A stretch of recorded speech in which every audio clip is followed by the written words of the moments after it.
Hi guys, I hope you are doing well. Today we will talk about how to fix or how to solve the problem of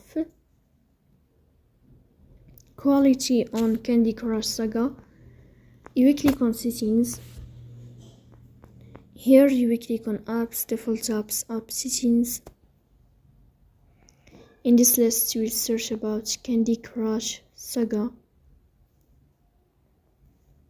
In this page of app info you will click on first stop and you will click OK.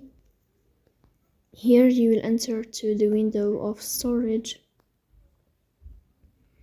Then we click on clear cache. Here you will turn off your Wi-Fi and you will turn on your Wi-Fi again to fix that problem. So please don't forget to support us by like and subscribe. See you next time and thank you for watching.